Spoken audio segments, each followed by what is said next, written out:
አለም በነገራችን ላይ አሸነፈች።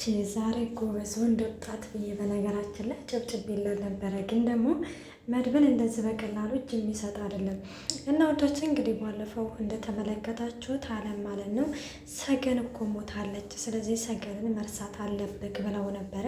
እሱም ከአሁን በፊት አፍቅረሽ አታውቂም አይደለም ምናምን ሲላትም አፍቅሬ አውቃለሁ ግን ሲል ግን ምን ማለት እሱም አለም እንግዲህ እንዳያችሁት የመጀመሪያ ፍቅረኛዬን እኔ እስከ መፈጠሩ ነው እየረሳሁት ትዝም ብሎኝም አያውቅም እያለች ነው ማለት ነው።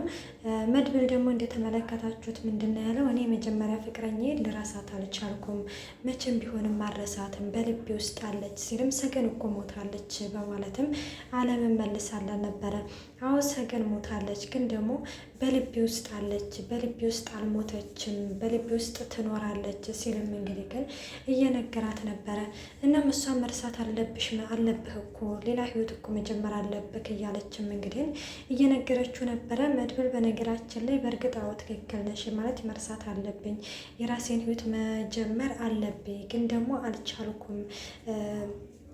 በእርግጥ እድሜም እየወጣ ነው፣ እድሜም እየሄደ ነው። ሲቀጥልም ደግሞ እንደተመለከሽው ነጭ ሽበት እያወጣሁኝ ነው በማለትም እንግዲህ ግን ለአለም እያስረዳን ነበር። አለም ደግሞ እንግዲህ የመጀመሪያ ፍቅረኛህን እንዴት መርሳት እንዳለብህ እኔ ላሳይክ ስትለው እሱም እስቲ አለም በእውነት እንደው ቁም ነገር እስቲ ስሪ እስቲ እውነት እኔ ከመጀመሪያ ፍቅረኛዬን እስቲ እንዴት እንደምረሳ አሳይኝ እስቲ ምክንያት ስጭኝ እያለም እንግዲህ በጉጉት እየጠበቀን ነበረ። እሷ ደግሞ ጭራሽ አንገቱ ስር ገብታ እንግዲህ እንደተመለከታችሁት አይኑን ፍጥጥ እስከሚል ድረስ ነበር እንግዲህ በፍቅር ከክ ያደረገችው። በእርግጥ መድብል የሆነ ደንግጧል ማለት ደንግጧል ስላቸው የሆነ ትንሽዬ ለአለም የሆነ ስሜት ነገር እንደተሰማው ነው የተመለከትነው። እናም ግን ደግሞ እንዳያችሁት ማለት ነው አለምን ይገፋትና እባክሽ አለም ተይኝ፣ ከነ ክብሬ ልሙት፣ ከነ ማንነቴ ልሙት፣ እኔ በፍጹም በቃ ከሱ ውጭ እኔ ሰው አያስፈልገኝም እያለም እንግዲህ ግን እየነገራን ነበረ። ቆይ ለምን መድብል ለምንድን ነው እንደዚህ የምትለው? ቆይናና ለምንድን ነው እንደዚህ የምትሆነው እያለችም እንግዲህ ግን እሷም እያናገረችው ነበረ። አሁን እኔ ከሱ ውጭ ሴት የሚባል በፍጹም ታይቶኝ አያውቅም፣ እኔ ለሴት ያለኝን ክብር ቀብሬዋለሁኝ እያለም እንግዲህ መድብልም ለአለም ይነግራታል። አለም ደግሞ በፍጹም ይሄንን ነገር እንግዲህ ግን ያው አልፈቅድም እያለችም ነው ማለት ነው። እንግዲህ አለምን ውጭልኝ ከዚህ በቃ እንዲሁም ለአንዴና ለመጨረሻ ጊዜ ሁለተኛ ወደዚህ እንዳትመጪ፣ ተመልሰሽ ላትመጪ ውጭልኝ እያለም መድብልን እንግዲህ መድብልም አለምን ከዛ ያስወጣታል። አለምም እሺ በቃ እወጣልሃለሁ ብላም እንግዲህ እንዳያችሁት ወጥታለታለች ማለት ነው። እና እንደወጣችለት እንግዲህ ሌላው ቅድስትዬ እኔ ቅድስትዬ እንግዲህ አሁን ላይ በጣም ደስተኛ እንደሆነችና ከሚባለው በላይ እንግዲህ ህይወቷ በጣም በደስታ እንደተሞላ ለብሩኬ እየነገረችው ነው። ብሩኬም እንግዲህ ግን ለምንድን ነው ደስተኛ ሆንሽ ምናምን ሲላትም ከአንተ ጋር ስለተታረቅኩኝ አንተ በድጋሚ እንግዲህ መጋባት እንዳለብን እንግዲህ አለ ቅድስትዬም እየተናገረ ነው። ቅድስትዬም እንዳያችሁት እንግዲህ ግን ቆይ አንቺ ልጅ መውለድ አትፈልጊም ወይ ሲላትም በእርግጥ እኔ ልጅ መውለድ እፈልጋለሁ ግን ደግሞ እንጋባና እንሞክረው እያለች ነው። እንግዲህ ፈጣሪ ተአምር አይታወቅም። ብሩኬም ደግሞ ቅድስትዬን ስለታረቀ በድጋሚ ነገሮችን ሁሉ ስላሰበበት ሲቀጥልም ደግሞ አሁን ላይ ብሩኬ በጣም ተረጋግቷል፣ እንደ ድሮው አይደለም እና ድሮ በቃ ከሚባለው በላይ በተለይ ደግሞ ይሄ ልጅ መውለድ አትችልም ከተባለ ቀን ጀምሮ በጣም በቃ ብሩክ ራሱን አልነበረም በቃ ከሚባለው በላይ እብድ አድርጎት ነበረ። በእርግጥም እኔ በብሩኬ አልፈርድም። ሲቀጥልም ደግሞ ቅድስትዬንም የራስሽን ህይወት ኖር እያለበት ምክንያት ምንድን ነው? ለቅድስትዬ አስቦ ነው እንጂ ቅድስትዬን ጠልቷት ወይም ደግሞ ከቅድስትዬ ጋር መኖር ሳይፈልግ ቀርቶ አይደለም። ቅድስትዬን በጣም ነው የሚወዳትም የሚያፈቅራትም። ግን ደግሞ እንዳያችሁት እሱ ልጅ መውለድ ስለማይችል ብቻ እሷ ከኔ ጋር ኖራ እንግዲህ ግን ልጅ መውለድ አለባት፣ እኔ ለእሷ የሚገባት አይደለሁም፣ የሚገባትን ህይወት ትኖር ልትውለድ በሚል ባለው ነው እንግዲህ እንዳያችሁት ብሩኬ ምሳሌን የመሰለ ልጅ አለችው፣ እኔ ልጅ አለኝ፣ እሷ ደግሞ ልጅ የላትም፣ ስለዚህ መውለድ አለባት ከሚባለው አንጻር አይቶት ነበረ። ግን ደግሞ እንዳያችሁት ቅድስትዬ እኔም እኮ መውለድ እኮ ላልችል እኮ እችል ይሆናል፣ ስለዚህ በፍጹም እኔ አንተን አልተውህም፣ በድጋሚ ተጋብተን ሰርጉን አድርገን ተጋብተን መሞከር አለብን ብላለ። እንግዲህ ቅድስትዬም መድብልም እንዳያችሁት ካሁን በፊት የዋህነት አምላክሽ እንግዲህ ፈጣሪ እርዳሽ ብላታል። እንግዲህ እኛም አሁን ፈጣሪ እርዳት ማለት ነው። እንግዲህ ቅድስትዬና ብሩኬ እንግዲህ ተጋብተው እንግዲህ የልጅ አባት የልጅ እናት በቃ ተአምር ነው መባል አለበት ብዬ ነው የማስበው። ሰላም ውዶቼ እንዴት ናችሁ? ደህና ናችሁ? ያለው እግዚአብሔር ይመስገን። እንኳን ሰላም መጣችሁ ወደዚህ ቻናል። ለዚህ ቻናል አዲስ ሲሆናችሁ ሰብስክራይብ በማድረግ ቤተሰብ ይሁኑ። እንዲሁም ነባሪ ስለምታበረታቱኝ እጅግ አድርጌ አመሰግናለሁ።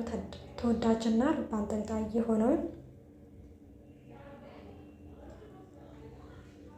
ምሳሌ ድራማ ይዘንላችሁ ቀርበናል።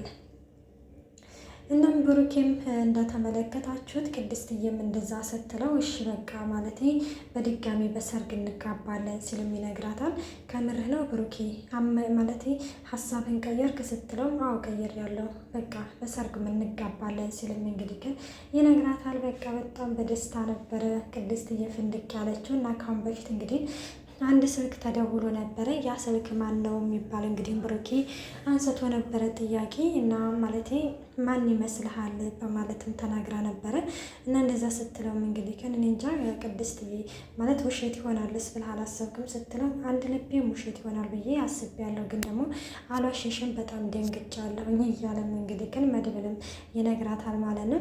ማለት ብሩኬ ማለት ነው እንግዲህ ልጁን እኔ እንደማላውቀውም እንዲሁም ደግሞ እኔ ማን እንደሆነ እንደማላውቀውም ሲጀመርም አይወደኝም አልወደውም እያለችም እንግዲህ እየተናገረች ነበረ። በእርግጥ እኔ በወቅቱ ምንድን እንደሆንኩ ብቻ ባላውቅም ግን ብቻ እንደደነገጠ ብሩኬ ተናግረናል። አውይተናል። በነገራችን ላይ ብሩኬ በአንደበቱ እንደዛ አለ እንጂ ያንን ነገር ያለው ከልቡ እንዳልሆነ ሁላችንም እናውቃለን። ምክንያቱም በጣም እየተንቀጠቀጠ ፍርሃት አይነት ነገር እንግዲህ እየተሰማው ነበረ። ሽማግሌ ላክ ነገ እንጠብቅሃለን ያለበት ምክንያት እንጂ ብሩኬ እንግዲህ ከልቡ እንዳልሆነ ሁላችንም ተመልክተናል ማለት ነው። እና ሌላው እንግዲህ እንዳያችሁት ቅድስት ምሳሌ ማለት ነው ሶፋውን እያስተካከለ የነበረ እንግዲህ ቅድስት እየመጣ ምን ልስራልሽ የኔ ውድ ልጅ እያለቻን ነበረ። እንዴ ቅድስትዬ ምን ተገኝቶ ነው ግን ዛሬ በጣም ደስታ በደስታ ሆነሽ ምናምን ስትላትም እንዴ ከብሩኬ ጋር ስላስታረቅሽ ነው ምናምን ትላታለች። እና ምን ልስራልሽ ምናምን ስትልም ከሰማይ በወረደ ውሃ የተዘራ ጤፍ ነው ደግሞ ከላሊበላ ነው ከላሊበላ በመጣ ጤፍ አዲስ አበባ በተፈጨ ጤፍ እንጀራ ምንድን ነው ያለችው? ፍርፍር ስሪልኝ ትላታለች። እሷም አሁን ሆኖ እሰራልሻለሁ ትላታለች። እየዋሸሽ ነው ቅድስትዬ ትላታለች። አይ እየዋሸሁሽ አይደለም፣ ይኸውልሽ ጤፉም የመጣው ከጎንደር ነው፣ ዝናቡም የዘነበው ከሰማይ ነው፣ ጤፉም የተፈጨው አዲስ አበባ ነው። ስለዚህ ቆንጆ አድርጌ እሰራልሻለሁ ትላታለች ማለት ነው። እንግዲህ እሺ ምናምን ትልና እንግዲህ በደስታ ያንን ምግብ ለመስራት ወደ ኪችን ትሄዳለች። እንግዲህ ሌላው ዳጣና መድብል ተቀምጠው እንግዲህ ግን እያወሩ ነበረ። ግን አንተ አለህ ወይ ምናምን ስትለው አለሁኛው ይላታል። ኧረ እኔ አለሁኝ ምናምን ያልኩህ እኮ ማለት እንትን ነው ምናምን ስትለው እንግዲህ ፍቅረኛ ምናምን ስትለው አይ እኔ እንጃ ግን ብቻ በዚህ ዓመት የማገባ ይመስለኛል ሲልም እንግዲህ ይናገራል። ብቻ እንደው መድብል ይኸውልህ ዓለምን ነው ትለኝና ይኸውልህ እኔ በዚህ በደረጃ ላይ ነው ራሴን የምወረውረው እያለችም እና ታዲያው ሞክሬዋ እያለም እንግዲህ መድብል ሙድ እያዘባን ነበረ። እንግዲህ በፍጹም ዓለም መሆን የለበትም። ምክንያቱም መድብል ራሱ እንግዲህ በሰገን ጉዳይ እንግዲህ ግን ህልም እያሳየ ነው። ሰገን አለች፣ ሰገንን አገኛታለሁ እያለ ነው። እውነት ነው እንግዲህ መድብል ማለት ነው የመጀመሪያ የሚወዳትን የሚያፈቅራትን ልጅ እንግዲህ ሰገንን አገኝቶ ሰገንን ከዛ ጉድ ማውጣት አለበት እንጂ በፍጹም ዓለምን ማግባት አለበት ብዬ እኔ አላስብም። ዓለምን በጭራሽ ማግባት የለበትም። ዓለምን ቤቷን ትፈልግ እንጂ እሱ የሰገንና የሰገን ብቻ ነው ብዬ ነው እኔ በራሴ የማስበው ማለት ነው።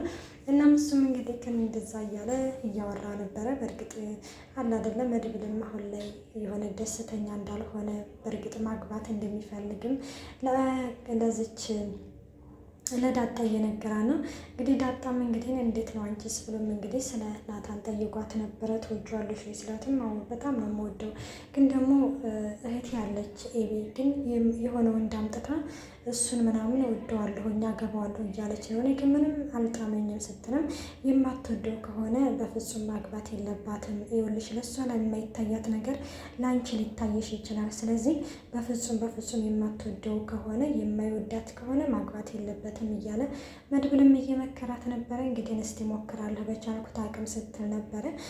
እና ዳጣዬ እንግዲህ ከአንቺም ከናታን ጋር እንደምትጋቢ ተስፋ እናደርጋለን። እና ወዶቼ ምሳሌ ድራማ ይህን ይመስል ነበረ። መልካም ቆይታ። አስተያየታችሁ በኮሜንት አስቀምጡልኝ።